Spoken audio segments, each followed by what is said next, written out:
ಲಕ್ಷ್ಮಿ ಅವರೇ, ಆಯುಕ್ತರಾಗಿರ್ತಕ್ಕಂಥ doctor KV.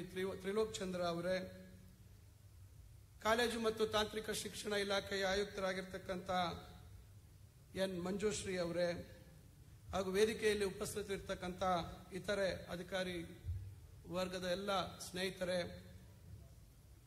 ಶಾಲಾ ಶಿಕ್ಷಣ ಮತ್ತು ಉನ್ನತ ಶಿಕ್ಷಣ ಶಿಕ್ಷಕರ ಸಂಘಗಳ ಎಲ್ಲ ಗೌರವಾನ್ವಿತ ಪದಾಧಿಕಾರಿ ಬಂಧುಗಳೇ, ಇಲ್ಲಿ ಕಾರ್ಯಕ್ರಮದಲ್ಲಿ ಉತ್ತಮ ಶಿಕ್ಷಕರ ಪ್ರಶಸ್ತಿ ಸ್ವೀಕಾರ ಮಾಡಲಿಕ್ಕೆ ಬಂದಿರತಕ್ಕಂಥ ಎಲ್ಲ ಸಾಧಕರೇ, ಹಾಗೂ ಕಾಲೇಜು ಶಿಕ್ಷಣ ಇಲಾಖೆಯಲ್ಲಿ ತಮ್ಮ ಕಾಲೇಜುಗಳಲ್ಲಿ ಉತ್ತಮ ನ್ಯಾಕ್ ಅಂಕವನ್ನು ಪಡೆದಿರತಕ್ಕಂಥ ಎಲ್ಲ ಪ್ರಾಂಶುಪಾಲರೇ ಮತ್ತು ಸಂಯೋಜಕರೇ, ಹಾಗೂ ಕಾರ್ಯಕ್ರಮದಲ್ಲಿ ಭಾಗವಹಿಸಿರ್ತಕ್ಕಂಥ ಎಲ್ಲ ಶಿಕ್ಷಕ ಸಮುದಾಯದ ಎಲ್ಲ ಬಂಧುಗಳೇ ಮತ್ತು ಎಲ್ಲ ಆತ್ಮೀಯ ಸ್ನೇಹಿತರೇ ಮತ್ತು ಮಾಧ್ಯಮ ಮಿತ್ರರೇ,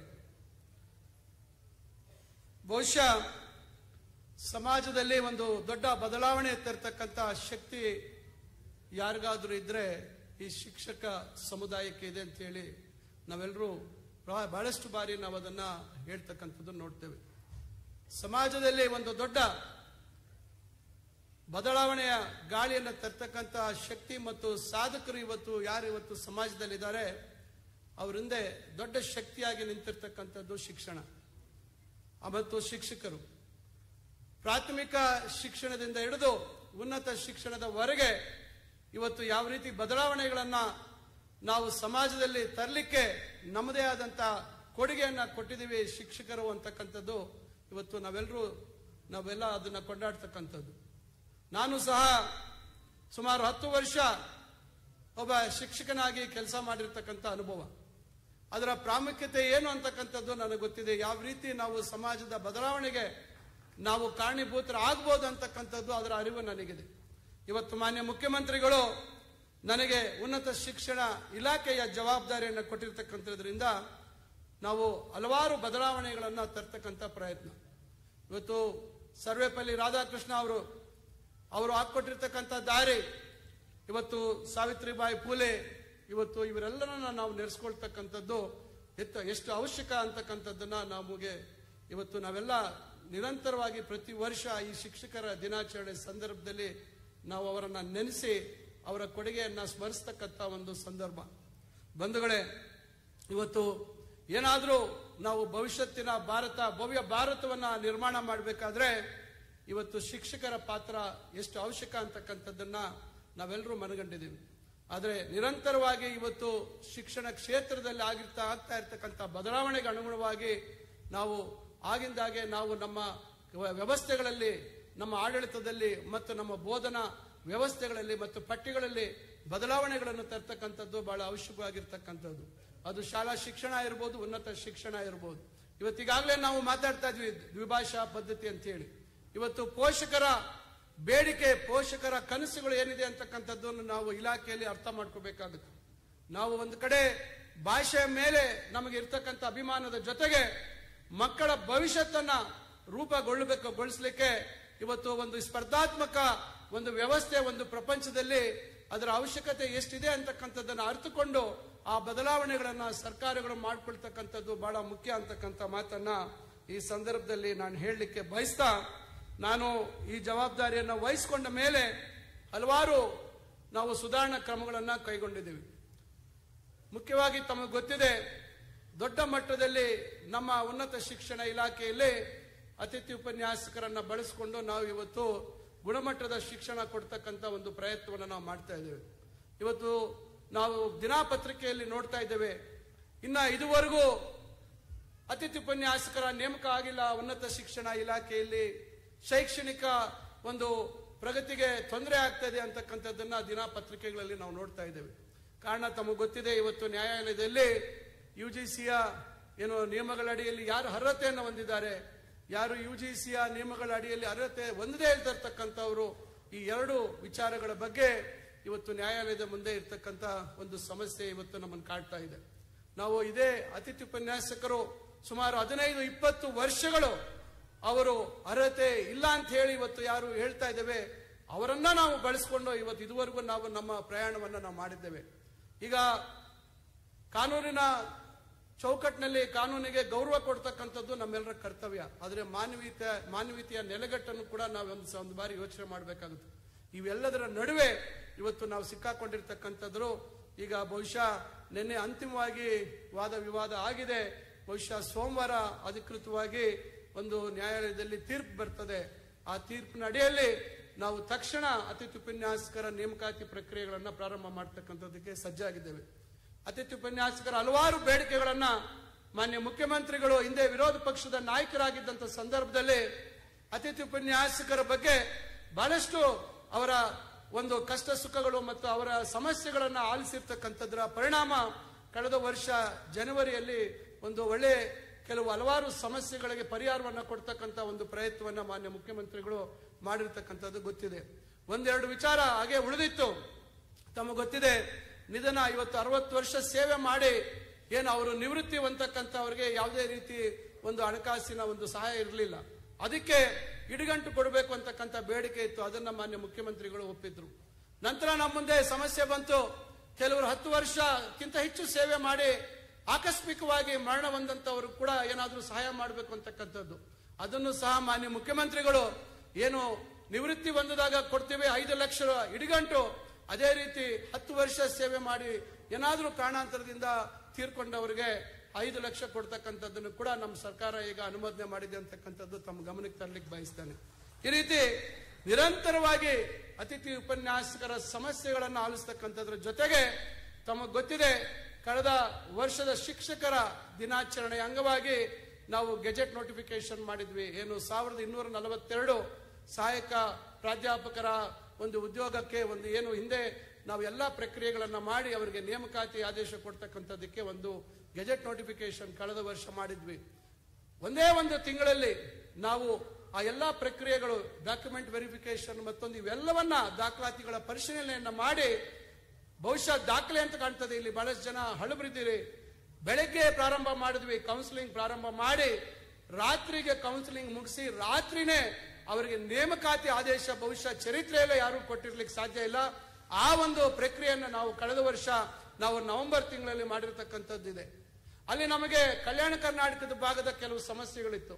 ಅದು ಕೂಡ ಈಗ ಮತ್ತೆ ನಾವು ಕಾನೂನಿನ ಒಂದು ಸಲಹೆಯನ್ನ ಪಡೆದು ನಿನ್ನೆ ಒಂದು 25 ಜನ ಸಹಾಯಕ ಪ್ರಾಧ್ಯಾಪಕರು ಕಲ್ಯಾಣ ಕರ್ನಾಟಕ ಭಾಗದವರು ಕೂಡ ಅವರಿಗೆ ಒಂದು ಕಂಡೀಷನಲ್ ಅಪಾಯಿಂಟ್ಮೆಂಟ್ ಕೊಡುವಂತದ್ದಕ್ಕೂ ನಿನ್ನೆ ಅದಕ್ಕೆ ಅಧಿಕೃತವಾಗಿ ನಾವು ಕಡತವನ್ನ ನಾನು ನಿನ್ನೆ ಸಹಿ ಮಾಡಿದ್ದೇನೆ. ಈ ರೀತಿ ನಿರಂತರವಾಗಿ ಒಂದು ಬದಲಾವಣೆ ತರ್ತಕ್ಕಂಥ ಪ್ರಯತ್ನ ಮಾನ್ಯ ಮುಖ್ಯಮಂತ್ರಿಗಳು ಆಯವ್ಯಯದಲ್ಲಿ 2000 ನಾವು ಶಿಕ್ಷಕರ ಅಂದ್ರೆ ಬೋಧಕರ ನೇಮಕಾತಿಗೆ ಆಯವ್ಯಯದಲ್ಲಿ ಘೋಷಣೆ ಮಾಡಿದ್ದಾರೆ. ಈಗಾಗಲೇ ಆ ಪ್ರಕ್ರಿಯೆಗಳನ್ನು ನಾವು ಪ್ರಾರಂಭ ಮಾಡಿದ್ದೀವಿ. ಶಾಲಾ ಶಿಕ್ಷಣ ಮತ್ತು ತಾಂತ್ರಿಕ ಶಿಕ್ಷಣ ಇವೆರಡೂ ಕಡೆ ನಾವು ಹೆಚ್ಚಿನ ಸಂಖ್ಯೆಯಲ್ಲಿ ಒಂದು ನೇಮಕಾತಿ ಪ್ರಕ್ರಿಯೆಗಳನ್ನ ಈಗ ಒಳ ಮೀಸಲಾತಿ ಸಮಸ್ಯೆ ಕೂಡ ಬಗೆಹರಿದಿರೋದ್ರಿಂದ ಆದಷ್ಟು ತ್ವರಿತವಾಗಿ ಅದಕ್ಕೆ ಕೂಡ ನೇಮಕಾತಿಯ ಒಂದು ಪ್ರಕಟಣೆಯನ್ನ ಮಾಡ್ತಕ್ಕಂಥ ಒಂದು ಕೆಲಸಕ್ಕೂ ಕೂಡ ನಾವು ಈಗಾಗಲೇ ಎಲ್ಲ ಚಾಲನೆ ಕೊಡುವಂತ ಕೆಲಸವನ್ನು ನಾವು ಮಾಡಿದ್ದೇವೆ. ಈ ರೀತಿ ಹಲವಾರು ಪ್ರಯತ್ನಗಳ ಜೊತೆಯಲ್ಲಿ ತಮಗೆ ಗೊತ್ತಿದೆ, ಬಹಳ ವರ್ಷಗಳಿಂದ ನಮ್ಮ ಪದವಿ ಕಾಲೇಜುಗಳಲ್ಲಿ ಪ್ರಾಂಶುಪಾಲರಿಲ್ಲ. 310 ಜನ ಪ್ರಾಂಶುಪಾಲರ ನೇಮಕಾತಿ ವಿಚಾರದಲ್ಲೂ ಸಹ ಈಗಾಗಲೇ ಎಲ್ಲ ಕಾನೂನು ತೊಡಕುಗಳು ನಾನಾ ರೀತಿಯಾದಂತಹ ಸಮಸ್ಯೆಗಳನ್ನ ನಿವಾರಣೆ ಮಾಡಿ ಈಗ ಅಂತಿಮವಾಗಿ ಅವರ ಅಬ್ಜೆಕ್ಷನ್ ಅನ್ನು ಕಾಲ್ ಮಾಡಿದ್ವಿ. ಈಗ ಅಬ್ಜೆಕ್ಷನ್ ಪ್ರತಿಯೊಬ್ಬರ ಒಂದು ಏನು ಅವರ ಅಬ್ಜೆಕ್ಷನ್ಸ್ ಇದೆ ಅದಕ್ಕೆ ಒಂದೊಂದಕ್ಕೂ ನಾವು ಆಲಿಸಿ ಅದಕ್ಕೆ ಸ್ಪೀಕಿಂಗ್ ಆರ್ಡರ್ ಕೊಡುವಂತ ಕೆಲಸ ತ್ವರಿತವಾಗಿ ಮಾಡ್ತಾ ಇದ್ದೀವಿ. ಬಹುಶಃ ಇನ್ನ ಕೆಲವು ದಿನಗಳಲ್ಲಿ ಆ ಒಂದು ನೇಮಕಾತಿ ಪ್ರಕ್ರಿಯೆ ಕೂಡ ಪೂರ್ಣ ಮಾಡ್ತೀವಿ ಅಂತಕ್ಕಂಥದ್ದನ್ನ ಈ ಸಂದರ್ಭದಲ್ಲಿ ನಾನು ತಮಗೆ ಹೇಳಲಿಕ್ಕೆ ಬಯಸ್ತೇನೆ. ಈ ರೀತಿ ಹಲವಾರು ಒಂದು ಪ್ರಯತ್ನಗಳ ಜೊತೆಯಲ್ಲಿ ತಮ್ಗೆ ಗೊತ್ತಿದೆ, ಬಹಳ ವರ್ಷಗಳಿಂದ ವೃತ್ತಿ ಪದೋನ್ನತಿ ಸಮಸ್ಯೆ ಇತ್ತು. ವೃತ್ತಿ ಪದೋನ್ನತಿಯನ್ನ ಸುಮಾರು ಈಗ ನಾವು ನಮ್ಮ ಸರ್ಕಾರಿ ಮತ್ತು ಅನುದಾನಿತ ಕಾಲೇಜುಗಳಲ್ಲಿ 6800ಕ್ಕಿಂತ ಹೆಚ್ಚು ಇವತ್ತು ಸಹಾಯಕ ಪ್ರಾಧ್ಯಾಪಕರಿಗೆ ಸಹ ಪ್ರಾಧ್ಯಾಪಕರಿಗೆ ಪ್ರಾಧ್ಯಾಪಕರ ಒಂದು ಹುದ್ದೆಗೆ ಇವತ್ತು ಪದೋನ್ನತಿ ಕೊಡ್ತಕ್ಕಂತಹ ಕೆಲಸವನ್ನು ಸಹ ನಾವು ಯಶಸ್ವಿಯಾಗಿ ಮಾಡಿದ್ದೇವೆ. ಮತ್ತು ಯಾವುದೇ ರೀತಿ ಅವರಿಗೆ ಕಿರುಕುಳ ಇಲ್ಲದೆ, ಯಾವುದೇ ರೀತಿ ಭ್ರಷ್ಟಾಚಾರಕ್ಕೆ ಅವಕಾಶ ಇಲ್ಲದ ರೀತಿಯಲ್ಲಿ ಇವತ್ತು ಇವೆಲ್ಲ ಕೆಲಸಗಳನ್ನ ಮಾಡ್ತಕ್ಕಂಥದ್ದು ನಮ್ಮ ಉನ್ನತ ಶಿಕ್ಷಣ ಇಲಾಖೆಯಲ್ಲಿ ನಾವು ಕೈಗೊಂಡಿದ್ದೇವೆ. ಇವತ್ತು ತಾಂತ್ರಿಕ ಶಿಕ್ಷಣ ಇಲಾಖೆಯಲ್ಲಿ ಸುಮಾರು 16-17 ವರ್ಷಗಳಿಂದ ನಮಗೆ ವೃಂದ ಮತ್ತು ನೇಮಕಾತಿ C&R ಇರಲಿಲ್ಲ. ಈಗ ಅದನ್ನು ಸಹ ಮಾನ್ಯ ಮುಖ್ಯಮಂತ್ರಿಗಳ ಒಂದು ಸಹಕಾರದಿಂದ ಅದು ಸಹ ಪೂರೈಸಿದ್ದೇವೆ. ಸದ್ಯದಲ್ಲೇ ಕೂಡ ಅದರ ಅಡಿಯಲ್ಲಿ ಎಲ್ಲರಿಗೂ ಅವಕಾಶಗಳನ್ನ ಕೊಡ್ತಕ್ಕಂಥ ಕೆಲಸವನ್ನು ಸಹ ನಾವು ಮಾಡಲಿದ್ದೇವೆ. ಅದರಿಂದ ಇವೆಲ್ಲರ ಜೊತೆಗೆ ಹಲವಾರು ಹೊಸ ವಿನೂತವಾದಂತಹ ಕಾರ್ಯಕ್ರಮಗಳನ್ನ ನಾವು ಹಮ್ಮಿಕೊಳ್ತಕ್ಕಂಥ ಒಂದು ಪ್ರಯತ್ನ ಮಾಡಿದ್ದೇವೆ. ಕಳೆದ ವರ್ಷ ನಾವು ಕ್ರಿಸ್ಪ್ ಅಂತಕ್ಕಂಥ ಒಂದು ಸಂಸ್ಥೆಯ ಜೊತೆಯಲ್ಲಿ AEDP ಕಾರ್ಯಕ್ರಮ, ಅಪ್ರೆಂಟಿಸ್ಶಿಪ್ ಎಂಬೆಡೆಡ್ ಡಿಗ್ರಿ ಪ್ರೋಗ್ರಾಮ್ ಅಂತಕ್ಕಂಥ ಒಂದು ಉದ್ಯೋಗ ಲಭಿಸ್ತಕ್ಕಂಥ ಅವಕಾಶಗಳು ಹೆಚ್ಚು ಕೊಡ್ತಕ್ಕಂಥ ಒಂದು ಕಾರ್ಯಕ್ರಮವನ್ನು ನಾವು ಹಮ್ಮಿಕೊಂಡಿದ್ದೇವೆ. ಅದರಲ್ಲಿ ಈಗಾಗಲೇ ನಾವು ಕಳೆದ ವರ್ಷ 45 ಕಾಲೇಜುಗಳಲ್ಲಿ 4 ವಿಷಯಗಳಲ್ಲಿ BCom ಇನ್ ಇ-ಕಾಮರ್ಸ್, BCom ಇನ್ ಲಾಜಿಸ್ಟಿಕ್ಸ್, BCom ಇನ್ ರಿಟೇಲ್, BCom ಇನ್ BFSI ಅಂತಕ್ಕಂಥ 4 ವಿಷಯಗಳಲ್ಲಿ ಒಂದು ಪ್ರತ್ಯೇಕವಾದಂತಹ ಪದವಿ ಕಾರ್ಯಕ್ರಮವನ್ನ ನಾವು ಹಮ್ಮಿಕೊಂಡಿದ್ದೇವೆ. 1400ಕ್ಕಿಂತ ಹೆಚ್ಚು ಮಕ್ಕಳಲ್ಲಿ ಸೇರ್ಪಡೆ ಆಗಿದ್ರು. ಈಗಾಗಲೇ ಅವರು 3ನೇ ಸೆಮಿಸ್ಟರ್ಗೆ ಬಂದಿದ್ದಾರೆ. ಈ ವರ್ಷ ಒಟ್ಟು 68 ಕಾಲೇಜುಗಳಲ್ಲಿ 2500ಕ್ಕಿಂತ ಹೆಚ್ಚು ಮಕ್ಕಳಿಗೆ ಈಗಾಗಲೇ ದಾಖಲಾತಿಯನ್ನು ಮಾಡಿಕೊಂಡಿದ್ದಾರೆ. ಈ ಒಂದು ವಿಷಯಗಳಲ್ಲಿ ಅವರಿಗೆ 5ನೇ ಮತ್ತು 6ನೇ ಸೆಮಿಸ್ಟರ್ ಅಲ್ಲಿ ನೇರವಾಗಿ ರಿಟೇಲ್ ಇಂಡಸ್ಟ್ರಿಯಲ್ಲಿ ಕೆಲಸ ಮಾಡ್ತಕ್ಕಂಥದ್ದಾಗುತ್ತೆ. ಅವರಿಗೆ ತಿಂಗಳಿಗೆ ಕನಿಷ್ಠ 8,000ಕ್ಕಿಂತ ಹೆಚ್ಚು ಅವರಿಗೆ ಪ್ರತಿ ತಿಂಗಳು ಸ್ಟೈಪೆಂಡ್ ಕೊಡ್ತಕ್ಕಂಥ ಈ ಒಂದು ಕಾರ್ಯಕ್ರಮ. ಇದಾದ ಕೂಡಲೇ ಅವರು 6ನೇ ಸೆಮಿಸ್ಟರ್ ಮುಗಿದ ಕೂಡಲೇ ಅವರು ನೇರವಾಗಿ ಆ ಒಂದು ಸಂಸ್ಥೆಗಳಲ್ಲಿ ಆ ಒಂದು ಯಾವ್ಯಾವ ಲಾಜಿಸ್ಟಿಕ್ ಇರ್ಬೋದು ಅಥವಾ ರಿಟೇಲ್ ಇರ್ಬೋದು ಅಲ್ಲಿ ಉದ್ಯೋಗ ಲಭಿಸ್ತಕ್ಕಂಥ ಅವಕಾಶಗಳು ಹೆಚ್ಚಿದಾವೆ. ಈ ರೀತಿ ಬದಲಾವಣೆಗಳನ್ನ ತರ್ತಕ್ಕಂಥ ಒಂದು ಪ್ರಯತ್ನ ನಾವು ಮಾಡ್ತಾ ಇದ್ದೇವೆ. ಅದರಿಂದ ಬಂಧುಗಳೇ, ಇನ್ನ ಹಲವಾರು ವಿಚಾರಗಳು ಇವತ್ತಿದ್ದಾವೆ. ನಾವು ಕಳೆದ ನವೆಂಬರ್ 9ನೇ ತಾರೀಕು 6 ವಿಶ್ವವಿದ್ಯಾಲಯಗಳಿಂದ ಒಂದೊಂದು ವಿಶ್ವವಿದ್ಯಾಲಯದಲ್ಲಿ 5 ಜನ ಮಕ್ಕಳು ಪ್ರತಿಭಾನ್ವಿತ ಮಕ್ಕಳನ್ನ ಆಯ್ಕೆ ಮಾಡಿ ಒಟ್ಟು 30 ಜನ ಮಕ್ಕಳನ್ನ ಮತ್ತು 6 ಜನ ನಮ್ಮ ಫ್ಯಾಕಲ್ಟಿಯನ್ನ ನಾವು 15 ದಿವಸ ಯೂನಿವರ್ಸಿಟಿ ಆಫ್ ಈಸ್ಟ್ ಲಂಡನ್ಗೆ ನಾವು 15 ದಿವಸ ಶೈಕ್ಷಣಿಕ ಪ್ರವಾಸಕ್ಕೆ ಕಳಿಸ್ಕೊಟ್ಟಿದ್ವಿ. ಬಹುಶಃ ನೀವು ಆಶ್ಚರ್ಯ ಪಡ್ತೀರಾ, 15 ದಿವಸಗಳಲ್ಲಿ ಆ ಮಕ್ಕಳಲ್ಲಿ ಇರ್ತಕ್ಕಂಥ ಆತ್ಮಸ್ಥೈರ್ಯ ಯಾವ ರೀತಿ ಬದಲಾವಣೆ ಆಯ್ತು ಅಂತಕ್ಕಂಥದ್ದು ನಾವು ಯಾರು ಊಹಿಸ್ಲಿಕ್ಕೆ ಸಾಧ್ಯ ಇಲ್ಲ. ಅವರು ಆ ಕಾರ್ಯಕ್ರಮಕ್ಕೆ ಹೋಗುವಂತ ಸಂದರ್ಭದಲ್ಲಿ ಅವ್ರು ಯಾರು ಅಷ್ಟು ಆತ್ಮವಿಶ್ವಾಸದಿಂದ ಯಾರು ಮಾತಾಡ್ತಕ್ಕಂಥವ್ರಾಗಿರ್ಲಿಲ್ಲ. ಅವರೆಲ್ಲರೂ ಪ್ರಥಮ ಬಾರಿಗೆ ಪಾಸ್ಪೋರ್ಟ್ ಮಾಡಿರ್ತಕ್ಕಂಥದ್ದು, ಪ್ರಥಮ ಬಾರಿಗೆ ವಿದೇಶಕ್ಕೆ ಪ್ರಯಾಣ ಬೆಳೆಸಿದಂಥದ್ದು. ಇದು ಬಡ ಮಕ್ಕಳಿಗೆ ನಾವು ಕೊಟ್ಟಂತದ್ದು. ಬ್ರಿಟಿಷ್ ಕೌನ್ಸಿಲ್ ನ ಮುಖಾಂತರ ಇದನ್ನ ಅನುಷ್ಠಾನ ಮಾಡಿರ್ತಕ್ಕಂಥದ್ದು ನಾನು ತಮ್ಮ ಗಮನಕ್ಕೆ ತರಲಿಕ್ಕೆ ಬಯಸ್ತೇನೆ. ಮತ್ತೊಂದು ಮಹತ್ತರವಾದಂತ ಹೆಜ್ಜೆಯನ್ನ ನಾವು ಕಳೆದ ವರ್ಷ ಮಾನ್ಯ ಮುಖ್ಯಮಂತ್ರಿಗಳ ಸಹಕಾರದೊಂದಿಗೆ ನಾವು ಟ್ಯೂನಿಂಗ್ ನಮ್ಮ ಕರ್ನಾಟಕ ಟ್ಯೂನಿಂಗ್ ಪ್ರೋಗ್ರಾಮ್ ಅಂತ ಹೇಳಿ ನಮ್ಮ ಯುನೈಟೆಡ್ ಕಿಂಗ್ಡಮ್ ಅಲ್ಲಿ ಇವತ್ತು ಬ್ರಿಟನ್ಗೆ ಹೋಗ್ತಕ್ಕಂಥದಕ್ಕೆ ಅಲ್ಲಿ ಯಾವುದೇ ವಿಶ್ವವಿದ್ಯಾಲಯದಲ್ಲಿ ಸ್ನಾತಕೋತ್ತರ ಪದವಿಯನ್ನ ಓದ್ತಕ್ಕಂಥದಕ್ಕೆ 5 ಜನ ಹೆಣ್ಣು ಮಕ್ಕಳಿಗೆ ಫಾರಿನ್ ಕಾಮನ್ವೆಲ್ತ್ ಡೆವಲಪ್ಮೆಂಟ್ ಆಫೀಸ್ ಅವರು 20 ಲಕ್ಷಗಳನ್ನ ವ್ಯಯ ಮಾಡ್ತಾರೆ. ನಮ್ಮ ರಾಜ್ಯ ಸರ್ಕಾರ 20 ಲಕ್ಷ ವ್ಯಯ ಮಾಡ್ತದೆ. ಒಂದೊಂದು ವಿದ್ಯಾರ್ಥಿಗೆ ಸುಮಾರು 5 ಜನ ಹೆಣ್ಣು ಮಕ್ಕಳು 1 ವರ್ಷ ಅವರು ಸ್ನಾತಕೋತ್ತರ ಪದವಿಯನ್ನ ಉಚಿತವಾಗಿ ಅವರು ಯುನೈಟೆಡ್ ಕಿಂಗ್ಡಮ್ ಅಲ್ಲಿ ಯಾವುದಾದ್ರೂ ವಿಶ್ವವಿದ್ಯಾಲಯ, ಪ್ರತಿಷ್ಠಿತ ವಿಶ್ವವಿದ್ಯಾಲಯದಲ್ಲಿ ಸೀಟ್ ಪಡ್ಕೊಂಡಾಗ ಅವರನ್ನ ಒಂದು ವ್ಯವಸ್ಥಿತವಾದಂತಹ ಒಂದು ಆಯ್ಕೆ ಪ್ರಕ್ರಿಯೆಯಲ್ಲಿ ಆಯ್ಕೆ ಮಾಡಿ ಕಳಿಸುವಂತದ್ದಕ್ಕೂ ಒಡಂಬಡಿಕೆ ಮಾಡ್ಕೊಂಡ್ವಿ. ಮೊನ್ನೆ 5 ಜನ ವಿದ್ಯಾರ್ಥಿನಿಯರನ್ನ ಕಳಿಸ್ತಕ್ಕಂತ ಒಂದು ಕೆಲಸಕ್ಕೆ ನಾವು ಮೊನ್ನೆ ಚಾಲನೆ ಕೊಟ್ಟಿದ್ದೀವಿ. ಈ ವರ್ಷದಿಂದ 3 ವರ್ಷಗಳು ಈ ಒಡಂಬಡಿಕೆಯನ್ನ ಮಾಡ್ಕೊಂಡಿದ್ದೀವಿ. ಇದು ಕೂಡ ನಮ್ಮ ಸರ್ಕಾರ ಮಾನ್ಯ ಮುಖ್ಯಮಂತ್ರಿಗಳ ಒಂದು ಸಹಕಾರದೊಂದಿಗೆ ಕೈಗೊಂಡಿರ್ತಕ್ಕಂಥದ್ದು. ಮತ್ತೊಂದು, ಈಗ ಸದ್ಯದಲ್ಲೇ ಒಂದು ಮಹತ್ತರವಾದಂತಹ ಒಂದು ಕಾರ್ಯಕ್ರಮವನ್ನ ಮಾನ್ಯ ಮುಖ್ಯಮಂತ್ರಿಗಳು ಮತ್ತು ಅಜೀಂ ಪ್ರೇಮ್ಜಿ ಫೌಂಡೇಶನ್ ಅವರ ಮುಖಾಂತರ ನಾವು 19ನೇ ತಾರೀಕು ಅದನ್ನ ಅಧಿಕೃತವಾಗಿ ಪ್ರಕಟಣೆ ಮಾಡ್ತಕ್ಕಂಥ ಕೆಲಸ ಮಾಡ್ತಾ ಇದ್ದೇವೆ. ಬಹುಶಃ ಹೆಣ್ಣು ಮಕ್ಕಳ ಸಬಲೀಕರಣಕ್ಕೆ ಮತ್ತೊಂದು ಹೆಜ್ಜೆ ಅಂತ ಹೇಳಿ ನಾನು ಬಯಸ್ತೇನೆ. ಬಹಳಷ್ಟು ಜನ ಇವತ್ತು ವಿದ್ಯಾಭ್ಯಾಸದಿಂದ, ಉನ್ನತ ಶಿಕ್ಷಣದಿಂದ ಹೆಣ್ಣು ಮಕ್ಕಳು ವಂಚಿತರಾಗ್ತಕ್ಕಂಥದ್ದು, ಹಣಕಾಸಿನ ಸಮಸ್ಯೆಯಿಂದ ಮಧ್ಯದಲ್ಲೇ ಅವರು ವೈವಾಹಿಕ ಜೀವನ ಮತ್ತು ಬೇರೆ ಬೇರೆ ರೀತಿಯಲ್ಲಿ ಸಮಸ್ಯೆಗಳಿಗೆ ಕಾರಣರಾಗಿ ಅವರು ಅಲ್ಲಿಗೆ ಮೊಟಕುಗೊಳಿಸ್ತಕ್ಕಂಥದ್ದು ಆಗಬಾರ್ದು ಅಂತಕ್ಕಂಥ ದೃಷ್ಟಿಯಿಂದ ನಮ್ಮ ಅಜೀಂ ಪ್ರೇಮ್ಜಿ ಫೌಂಡೇಶನ್ ಅವರು ಪ್ರತಿ ವರ್ಷ 10ನೇ ತರಗತಿ ಸರ್ಕಾರಿ ಶಾಲೆಯಲ್ಲಿ ಓದಿರಬೇಕು, ಮೊದಲನೇ ಮತ್ತು 2ನೇ PUC ಅಥವಾ 11th and 12th ಗ್ರೇಡ್ ಸರ್ಕಾರಿ ವ್ಯವಸ್ಥೆಯಲ್ಲಿ ಓದಿರ್ತಕ್ಕಂಥ ಮಕ್ಕಳು ಯಾವುದೇ ಪದವಿ ಕೋರ್ಸ್, ನಿಮಗೆ ನಮ್ಮ ಡಿಗ್ರಿ ಪ್ರೋಗ್ರಾಮ್ ಇರ್ಬೋದು, ವೈದ್ಯಕೀಯ ಶಿಕ್ಷಣ ಇರ್ಬೋದು, ತಾಂತ್ರಿಕ ಶಿಕ್ಷಣ ಇರ್ಬೋದು, ಕಾನೂನು ಇರ್ಬೋದು, ಡಿಪ್ಲೊಮಾ ಇರ್ಬೋದು, ITI 2 ವರ್ಷದ ITI ಪ್ರೋಗ್ರಾಮ್ ಇರ್ಬೋದು, ಯಾವುದೇ ಆಗಲಿ 2 ವರ್ಷಕ್ಕಿಂತ ಹೆಚ್ಚಿರಬೇಕು.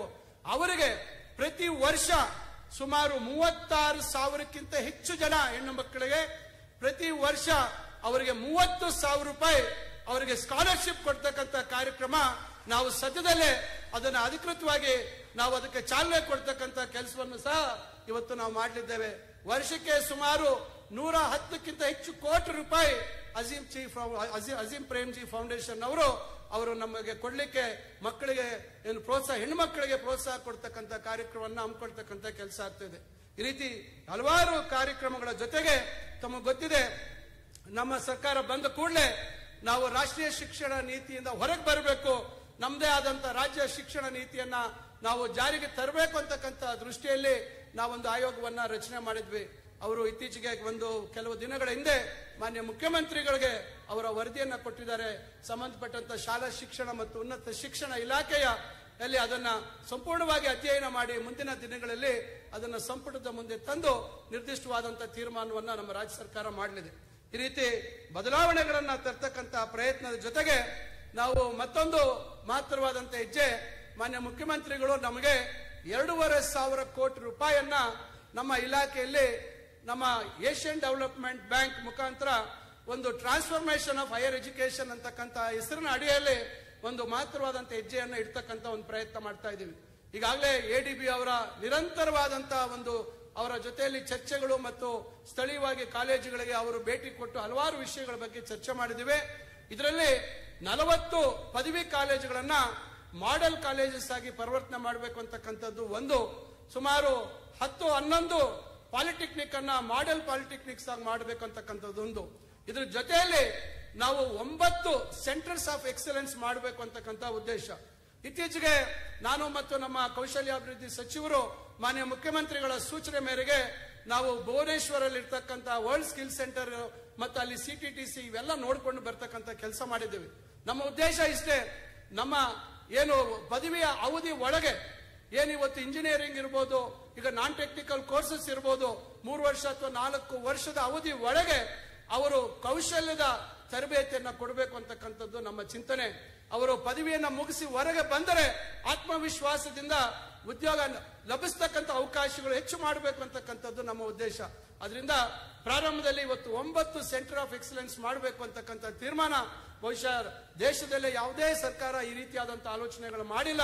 ಅದನ್ನ ಮಾಡಿದ ನಂತರ ಪಟ್ಟಿಗಳಲ್ಲಿ ಕೂಡ ಬದಲಾವಣೆ ತರ್ತಕ್ಕಂಥದ್ದು, ಅದಕ್ಕೆ ಕ್ರೆಡಿಟ್ ಕೊಡ್ತಕ್ಕಂಥದ್ದು, ಇವೆಲ್ಲ ಮಾಡುವಂತ ಕೆಲಸವನ್ನ ಮಾಡ್ತಾ ಇದೀವಿ. ಅದರಿಂದ ಬಂಧುಗಳ ಈ ರೀತಿ ಹಲವಾರು ಬದಲಾವಣೆಗಳನ್ನ ನಮ್ಮ ಉನ್ನತ ಶಿಕ್ಷಣ ಇಲಾಖೆಯಲ್ಲಿ ತರಬೇಕಾದ್ರೆ ಒಂದೇ ಒಂದು ಉದ್ದೇಶ, ನಮ್ಮ ಮಕ್ಕಳು ಇವತ್ತು ವಿದ್ಯಾವಂತರಾಗ್ತಕ್ಕಂಥವರಿಗೆ ಉತ್ಕೃಷ್ಟವಾದಂತ ಒಂದು ಉನ್ನತವಾದಂತ ಅವರ ಪೋಷಕರ ಕನಸುಗಳಿಗೆ ತಕ್ಕಂತೆ ಒಂದು ಉದ್ಯೋಗ ಲಭಿಸಬೇಕು ಅಂತಕ್ಕಂಥದ್ದು ನಮ್ಮೆಲ್ಲರ ಕನಸು. ಆ ಕನಸಿನ ಪ್ರಯಾಣದಲ್ಲಿ ಇವತ್ತು ಮಹತ್ತರವಾದಂತಹ ಪಾತ್ರವನ್ನ ವಹಿಸ್ತಕ್ಕಂಥವರು ಶಿಕ್ಷಕರು ಇಲ್ಲದೆ ನಾವು ಯಾವುದನ್ನು ಸಾಧನೆ ಮಾಡಲಿಕ್ಕೆ ಸಾಧ್ಯ ಇಲ್ಲ. ಅದರಿಂದ ನಾನು ತಮ್ಮಲ್ಲಿ ಬಯಸೋದಿಷ್ಟೇ, ಇವತ್ತಿಷ್ಟೆಲ್ಲ ನಾವು ಪ್ರಯತ್ನ ಮಾಡ್ತಾ ಇದೀವಿ, ಇಷ್ಟೆಲ್ಲ ತಮ್ಮ ಸಮಸ್ಯೆಗಳಿಗೂ ಕೂಡ ಮಾನ್ಯ ಮುಖ್ಯಮಂತ್ರಿಗಳು, ನಮ್ಮ ಸರ್ಕಾರ ಬಹಳಷ್ಟು ಇವತ್ತು ಸ್ಪಂದಿಸ್ತಕ್ಕಂಥ ಕೆಲಸವನ್ನ ಮಾಡ್ತಾ ಇದೀವಿ. 7ನೇ ವೇತನ ಆಯೋಗ ಹೆಚ್ಚಿಸಿರ್ತಕ್ಕಂಥದ್ದು ಇರ್ಬೋದು, ಈ ರೀತಿ ಹಲವಾರು ಬೇಡಿಕೆಗಳನ್ನ ಈಡೇರಿಸತಕ್ಕಂಥ ದಿಟ್ಟ ನಿರ್ಧಾರಗಳನ್ನ ಮಾನ್ಯ ಮುಖ್ಯಮಂತ್ರಿಗಳು ಕೈಗೊಂಡಿರ್ತಕ್ಕಂಥ ಒಂದು ವಿಚಾರವಾಗಿ ನಾವು ತಮ್ಮಲ್ಲಿ ನಿರೀಕ್ಷೆ ಮಾಡ್ತಕ್ಕಂಥದ್ದು, ತಮ್ಮ ಜವಾಬ್ದಾರಿಯನ್ನ ತಾವು ಸರಿಯಾದ ರೀತಿ ನಿಭಾಯಿಸಬೇಕು. ನಮ್ಮ ಮಕ್ಕಳ ತೇರ್ಗಡೆ ಪ್ರಮಾಣವನ್ನ ಹೆಚ್ಚು ಮಾಡತಕ್ಕಂಥ ಜವಾಬ್ದಾರಿ ತಮ್ಮೆಲ್ಲರಲ್ಲೂ ಇದೆ ಅಂತಕ್ಕಂಥ ಮಾತನ್ನ ಈ ಸಂದರ್ಭದಲ್ಲಿ ಹೇಳ್ತಾ, ಮತ್ತೊಮ್ಮೆ ನಾನು ಈ ಒಂದು ಶಿಕ್ಷಕರ ದಿನಾಚರಣೆ ಸಂದರ್ಭದಲ್ಲಿ ಇಡೀ ನಾಡಿನ ಎಲ್ಲ ಶಿಕ್ಷಕ ಬಂಧುಗಳಿಗೆ ನಾವು ಶುಭಾಶಯಗಳನ್ನು ತಿಳಿಸಿ, ನಮ್ಮ ಒಂದು ಅವಿರತವಾದಂತಹ ಶ್ರಮ ಮತ್ತಷ್ಟು ಒಂದು ಪ್ರಾಮಾಣಿಕ ರೀತಿಯಲ್ಲಿ ನಾವು ಮತ್ತಷ್ಟು ಪ್ರಯತ್ನಗಳನ್ನ ಮಾಡಬೇಕು. ಈ ರಾಜ್ಯದ ಶಾಲಾ ಶಿಕ್ಷಣ ಮತ್ತು ಉನ್ನತ ಶಿಕ್ಷಣ ಇಡೀ ದೇಶಕ್ಕೆ ಮಾದರಿಯಾಗಿ ಈಗ ಆಲ್ರೆಡಿ ಇದೆ. ಆದರೆ ಮುಂದಿನ ದಿನಗಳಲ್ಲಿ ಮತ್ತಷ್ಟು ಎತ್ತರಕ್ಕೆ ನಾವು ಹೋಗಬೇಕು ಅಂತಕ್ಕಂಥ ನಿಟ್ಟಿನಲ್ಲಿ ತಮ್ಮೆಲ್ಲರ ಸಹಕಾರವನ್ನ ಬಯಸಿ ನನಗೆ ಈ ಅವಕಾಶ ಮಾಡಿಕೊಟ್ಟಂತ ಎಲ್ಲರಿಗೂ ವಂದಿಸಿ ನನ್ನ ಮಾತು ಮುಗಿಸ್ತೇನೆ. ಜೈ ಹಿಂದ್, ಜೈ ಕರ್ನಾಟಕ.